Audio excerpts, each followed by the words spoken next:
Welcome back to the Fuji Guy's channel. My name is Francis. So you've just got yourself a brand new FUJIFILM X-T30 III and you'd like to know a little bit more about how to operate certain features. Well, you've come to the right place. So keep on watching.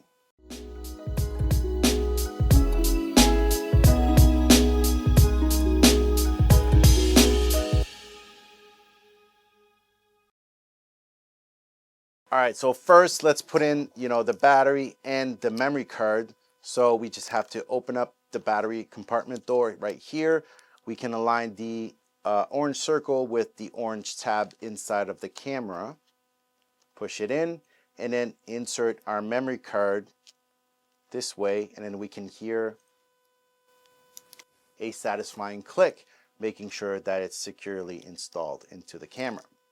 So first we're gonna, extend our lens, turn on the camera, and then set the basic things. So language first, and then our area setting, daylight savings on, set, and then we can choose the format for the date and time. So year, month, date, I like that. And it's the 13th, and then it is 12th. Then it shows where we can scan the QR code to get the X app. We'll get to that a little bit later. So click next. We can choose the auto power off temperature, so whether we want it to be standard so it prematurely kind of shuts off when it gets hot, or if we want to set it to high where it kind of pushes it a little bit to extend most likely video recording so it doesn't cut off because the camera is getting too hot. So I personally set it to high. Click OK. And then here, let's just set up the basic things I personally do when I get a new camera. So image size set to large. Image quality, I set it to fine plus raw. I do want the raw files. Raw recording, I set it to lossless compressed. It's giving me no image quality loss, but a smaller file size. It packs it up tightly, makes it smaller, but then keeps all of the details, which is, best compromise for me.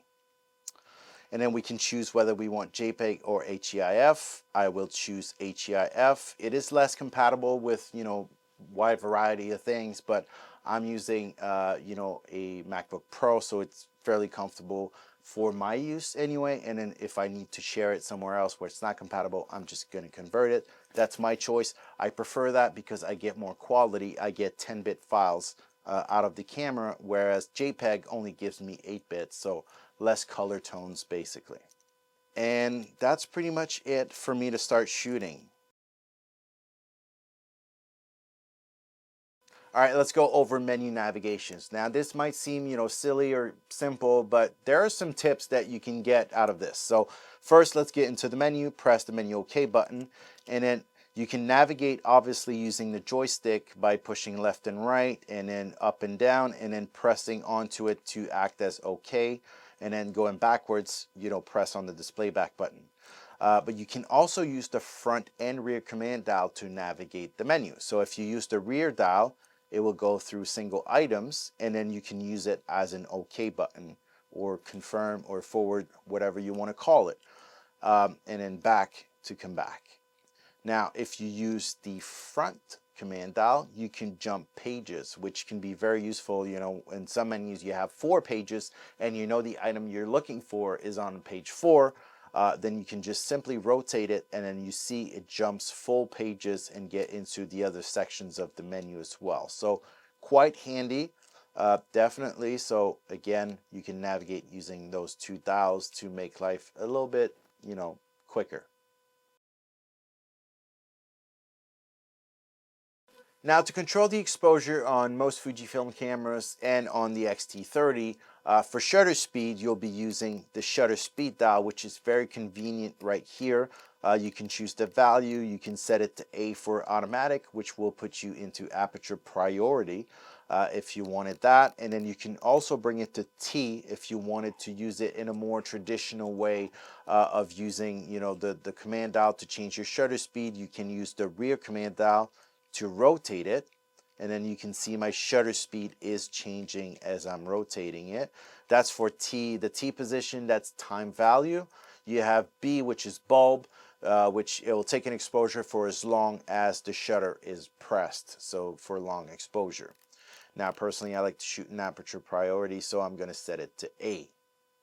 To change your aperture, you will be using, most of the time, if you buy, different lenses, you'll have a frame where you can change the aperture directly on the lens. But on this kit lens, being that it wants to be very compact and lightweight, it is very small. It doesn't have a ring for the aperture. So the way you change your aperture on this lens is going to be with the front command dial. So you simply rotate it to the front, and then you can see the aperture value is changing. Now you also have an A position, even though you don't have a physical ring. You can simply keep going until you get to F22, and in one pass you'll see it becomes white, and that's where it indicates that it's basically in auto mode. Now to change your ISO, you'll still use the front command dial, but you'll push in once to toggle between the f-stop and the ISO value. So as I push on it, you can see it toggle from F to ISO, and then now I can move and then change my ISO by rotating the front command dial. Now again, we have some automatic position, so you can see ISO A1, 2, and 3, and then we have some set values which are the highest it can go to. Now, speaking of that, let's see how we can customize those. So let's go into the menu, into the shooting section, and then let's get to the last page. And then we can get to ISO, and then you see we have our 3 ISO auto values, I guess you can call it. And then you can see that there's an arrow here. So if I press OK, I can go in and dial some settings myself. So default sensitivity is basically the lowest you want it to go. Usually you want the lowest ISO to have the less noise, so you'll usually set it to 160. Your maximum sensitivity, that's, again, the highest you want to allow the camera to go in order to give you a proper exposure. So in this case, let's put it to 6400. And then your minimum shutter speed is basically the lowest shutter speed you want the camera to get to if possible. So, personally, I'm very comfortable hand holding a 1/125th of a second. So I'll set it to that. So the camera will do everything it can to have the lowest ISO and then to give me at least 1/125th of a second as a shutter speed. Now, if it can't achieve that, so if it gets to maximum sensitivity, 6400, and it still needs more light, so a longer exposure time than 1/125th of a second, let's say it needs 1/60th, it will go to it because it will prioritize the proper exposure over your preferred shutter speed.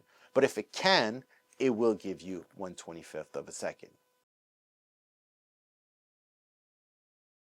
Now let's go over some various autofocusing options.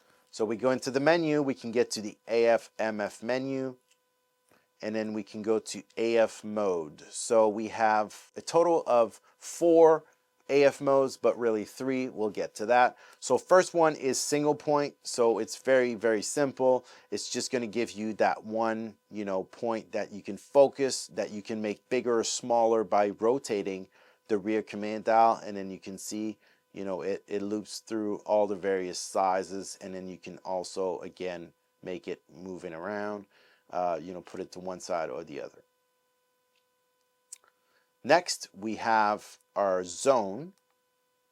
So as you can see, we have, a bigger box that, it'll try to find focus within that box. As you can see those green boxes coming in and lighting up.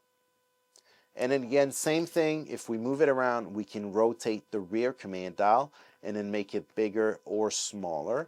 And then we also have some custom zones, which we'll get to after, which are kind of oddly shaped, but these can be useful in various situations.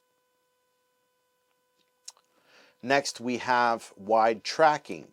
So this mode will be used in continuous because you are tracking something, so we can change our switch to continuous just at the front. and then you will see that you have an AF box. So this is basically, I like to call it your startup point. So let's say we're going to use my ring as an example. So I'm focusing on the ring, and then you can see the box is tracking it as I move around the frame. So that's your wide tracking. Again, it's important to be in continuous autofocus. Otherwise, you're not tracking anything if you only focus once, which is what AFS is. And then obviously manual focus won't be tracking anything. Let's put it back to AFS, single. And then let's see our last AF mode, which is all. So basically, this allows you to go through all of the modes. So you start from single point, and then you make your way up to zone, to the bigger zone, to the custom zones, to wide tracking, and then back to single point. Now, I spoke about the zone custom settings before, so let's have a quick look at it. So in the menu, just under AF mode, we have zone custom setting. If we press on it, you can see you have 3 different custom zones that you can have. So let's go and make one for ourselves to show an example. So if I rotate the rear command dial, I can change the height of the box. And if I rotate the front dial, I can change the width of the box. So I can make it, very tall and very narrow. And then I can press set. And then now, if I go into my zones and then I change them, you can see that my custom one appears as a very slim and tall focus zone.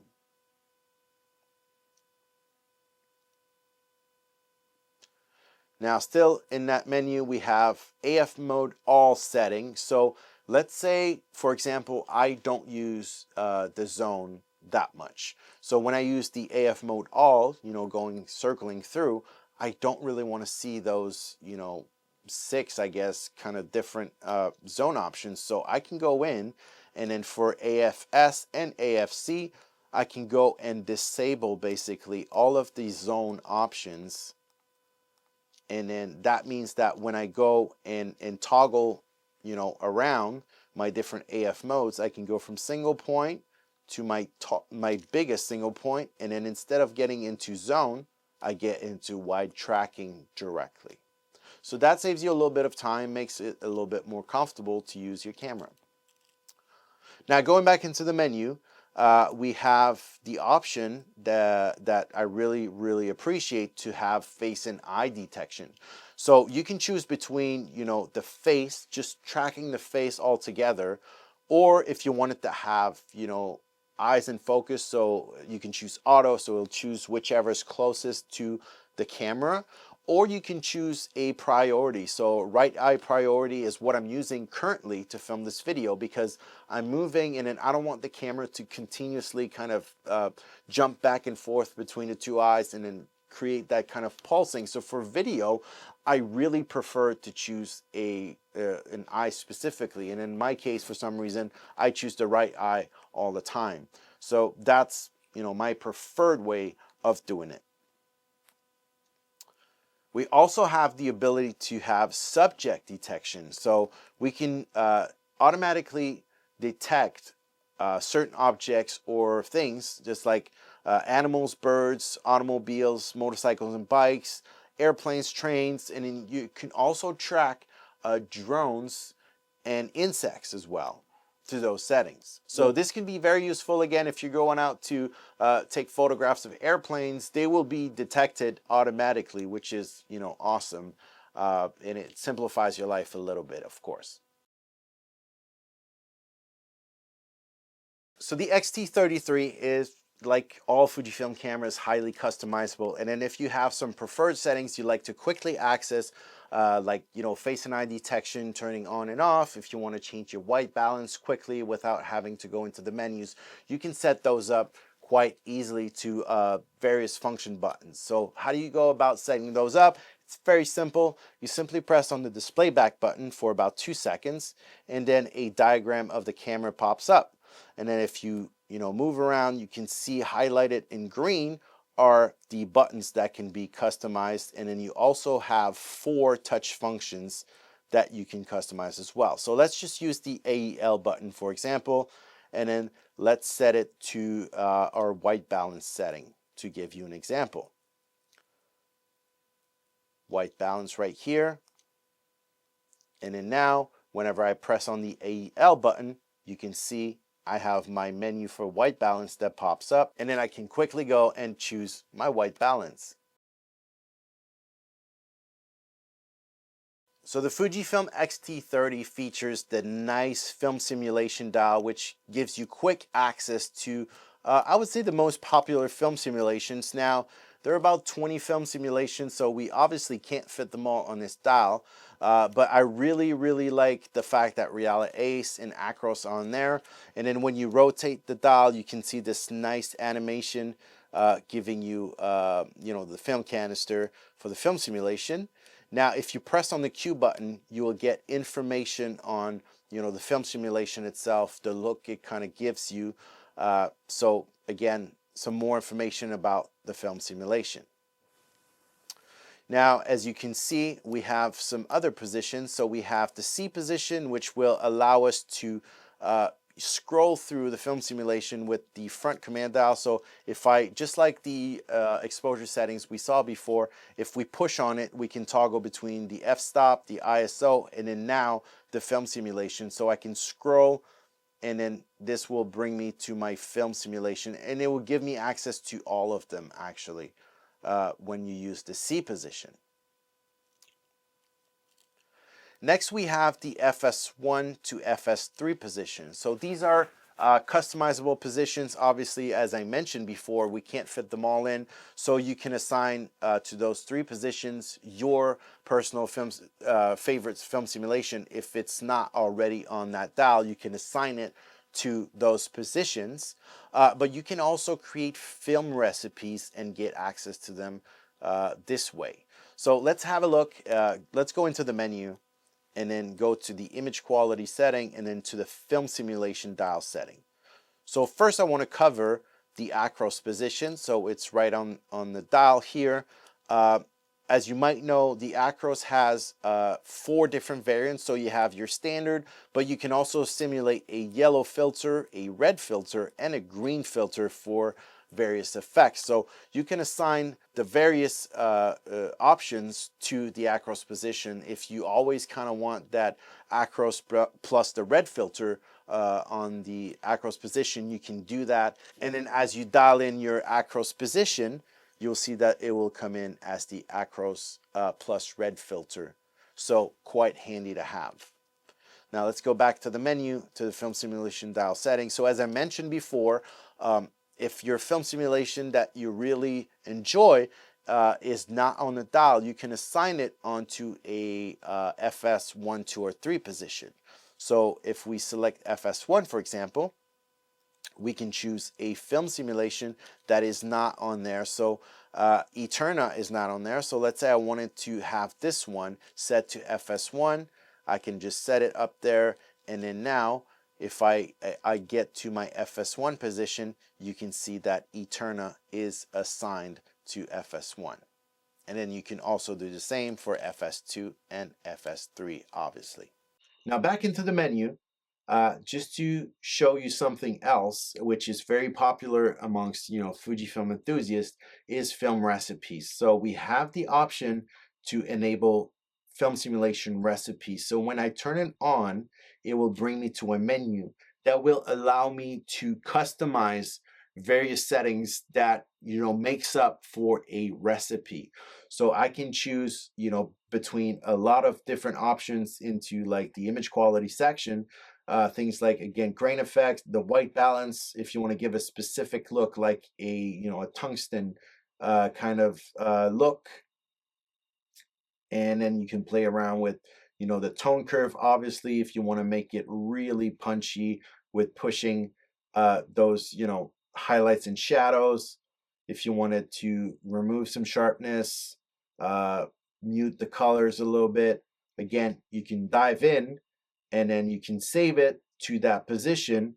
And then when you get to your FS2, you can see that all those settings, obviously I had, you know, a white balance that's off so you can clearly see, but you see all that recipes is baked in now to the FS2 position. And again, you can do separately. So FS1 is not enabled as a recipe.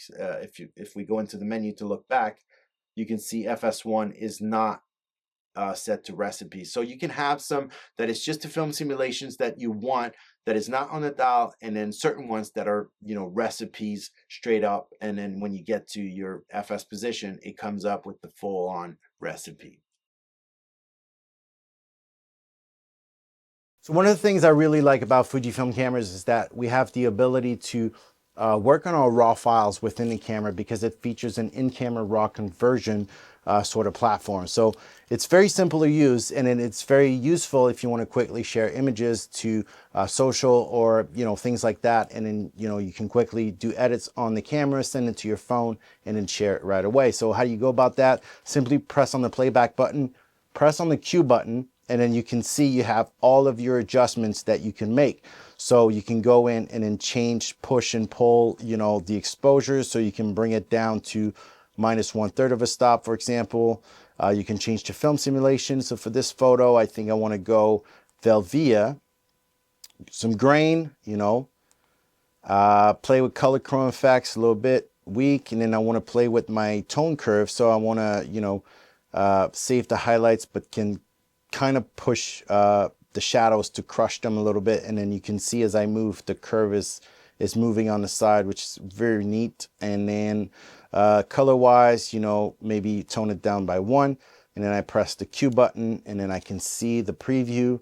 I think it's okay, but maybe I don't want to pull, you know, the exposure. So one really nice thing is that I went back, but all of the settings I've changed are saved. So I go in, and then I simply go and then put it back to 0, and then everything else I did is still there. Press on the Q button. I have the photo. I'm happy with it. I can just save it, and now it's saved onto my memory card.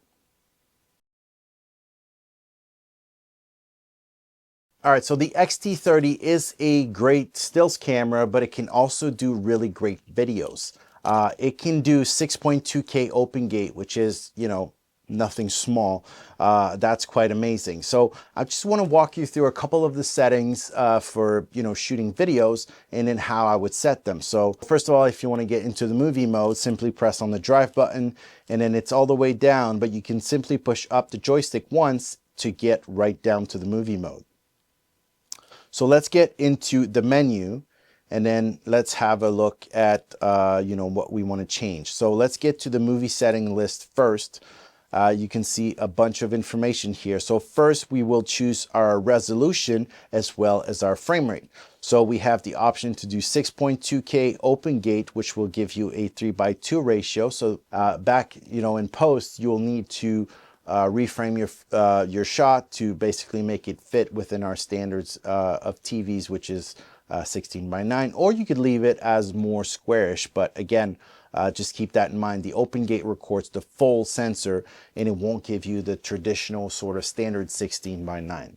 You can choose again 4K DCI, which is a 17:9, and then you have some full HD options as well. So let's choose 6.2K. And then you have your frame rates you can choose from. Again, you can go up to 30p on the 6.2K. If you want a cinematic look, you can choose 24p. That's kind of the standard. If you wanted to do some, you know, slow motion video in post, I would choose 4K and then choose the 59.94 frames. So that'll give you a lot more frames. Basically, we call it 60p. Just a lot more frames that you can then slow down to your timeline's frame rate, which is going to be 24p, and then it'll give you a smooth slow motion. So you have that option as well. So let's just get back to 6.2K and then to 24p. Then we have our media recording settings. So whether we want to record to SD card or through HDMI, and then we have our various codecs. some H.264 420 or 422 or H.265 422, which are great. You know, a lot more information is being recorded. And then as you can see now, I can choose between H.265 420, H.265 422. That's because I'm shooting in the 6.2K. Now, if I was to go into the 4K, you can go, I'll have much more options here. So all are now selectable. And then let's get to our last section, which is our data rate. So you can choose very low bit rate, so down to 8 megabits per second, which is going to be very useful if you want to record stuff on the spot and then send it to your phone for, you know, social media kind of sharing quickly. It can really be transferred quickly because you have a smaller file size, given that the megabits per second is smaller. Now, if you want more quality, I would go with 200 megabits per second. That will give you a lot more information, a lot more data is being transferred every second, therefore giving you a better quality video. Now we can go down and then we can choose how we want to record. So if we want to record with the film simulation, which we call quick 4K or quick 6.2K, basically using the film simulation as our grade, basically our look for a video. So in post, we don't really want to do much about colors. It's all been done, you know, recorded through the film simulations. We also have the option of F-Log and F-Log2. So log footage is giving you more latitude in terms of information that's being recorded on the highlights and the shadows.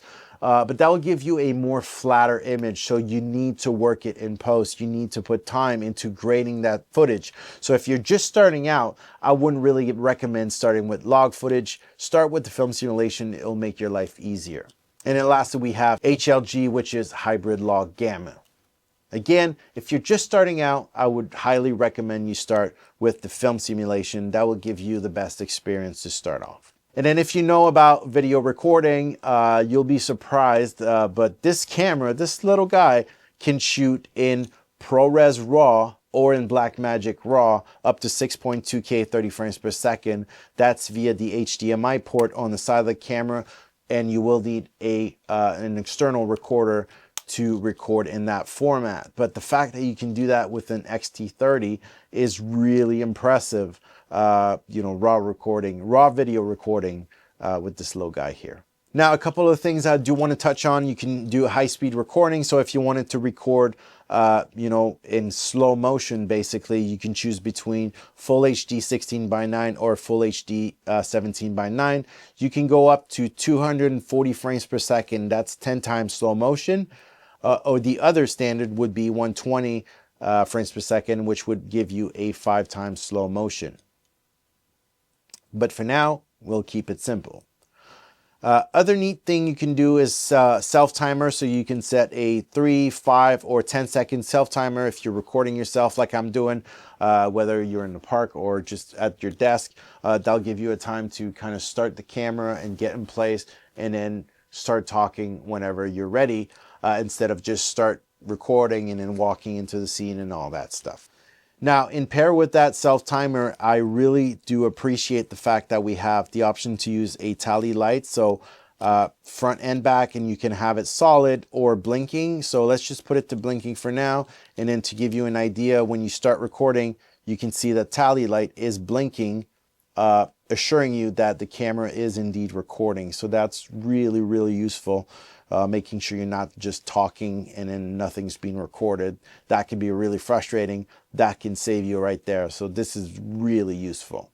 And the last kind of thing I want to touch on the video side of thing, we do have the record frame indicator. So right now it's turned on. So what that'll do is basically when you're recording, you can see that border around the camera becomes red, ensuring you that you are indeed recording. And then also very neatly, if you were recording some high-speed video, but then you didn't realize, you know, that you wanted to switch, and you start recording, you can see that the tally sort of indicator around the screen is blue, green, whatever you want to call it, you know, letting you know that you're recording in slow motion. And that's really important because when you're recording in high-speed recording mode, you don't have audio. So if you're, you know, filming an interview or, you know, filming someone talk, then you know, there will be no sound, so you know right away, stop, let's start over, and then you can disable basically the high-speed recording. So another really cool thing that we can do with the X-T30 is that we can print directly to an Instax link printer. So first thing I wanted to do is connect the printer to my X-T30 so I can simply long press on the display back button, get to the Bluetooth section to pairing, and then it'll look for the Instax mini link. And then you can see right there, pairing complete. So I can just click on OK, and then you can see that indicator tells me that it's connected to the link printer. So I can go into the playback mode, look at my photo, and then select it, and then go to Instax printer print. I can choose between two different modes. So rich mode, natural mode. Rich is going to be more vivid and contrasty. Natural is just going to be a little bit more smooth. I think I'm going to go with natural because I did put Velvia and a lot of contrast on this image. So let's go to Instax printer print, and then I'm going to select this image. It gives me a preview of what it's going to look like. And then, you know, you can crop and move it just like that. And then let's keep it this way. And then I'm going to send it to the Instax mini link. So you can see that it's sending over. And then just like that, the photo's been sent to the mini link, and then it's printing out. Just like that, we have a print. All right, so hopefully this was useful in helping you getting started with your brand new Fujifilm X-T30 III. Now, if you'd like to see more about this and other Fujifilm products, please consider hitting that subscribe button. Until next time, c'était Francis pour les Fuji Guys.